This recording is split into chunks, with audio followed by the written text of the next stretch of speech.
I've seen some reporting suggesting that there's been some sort of breakthrough, some sort of agreement between the EU and the UK around WTO. What exactly has been agreed upon?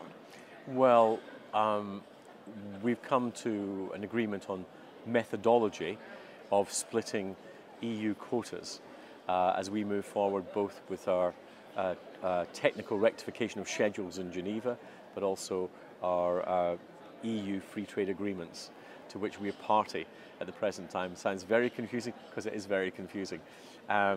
It's not an agreement, but it's a good step forward. And I had discussed this issue with the European Trade Commissioner last week in Brussels. She and I get on very well together, and I think that we're taking a very constructive approach. So what does this mean for the UK's trade relationship with the EU? Nothing in particular, because it doesn't relate to our agreement with the EU on the end state and the future trade agreement. But as we leave the EU, we have to agree methods of dividing up the amount of quota that Britain should take from EU agreements, and we've agreed on methodology. So it is a step forward.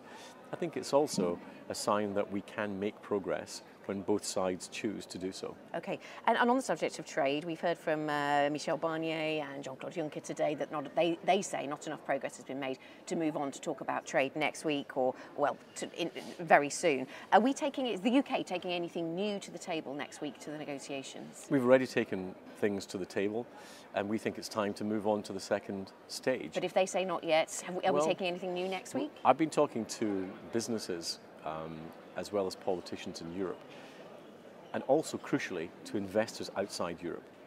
And there is pressure now that says, you know, we don't have to put our money in Europe, and we would like to know what our Italian and German and French investments will mean in terms of access to the UK market. And I would just caution some of those involved that investors don't have to put their money in Europe. And if it becomes unclear what the access to the respective markets will be, they may decide to go elsewhere. And this is part of the problem.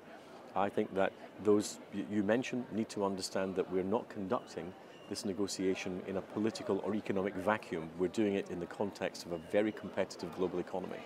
But as it's the UK's decision to leave the EU, Theresa May called in Florence for creativity. Isn't it up to the UK to bring more creativity to the table if those in Brussels say we haven't got far enough Well, yet? we've been making the offers, and you say Britain's decision, but it's our decision as a right under the Lisbon Treaty. It's not as though Britain's breaking away or doing something against the rules. We were doing something that had been pre-agreed that we had a right to do. And that agreement itself says that the European Union must give due consideration to the future relationship. We now think it's time for them to honour that part of Article 50.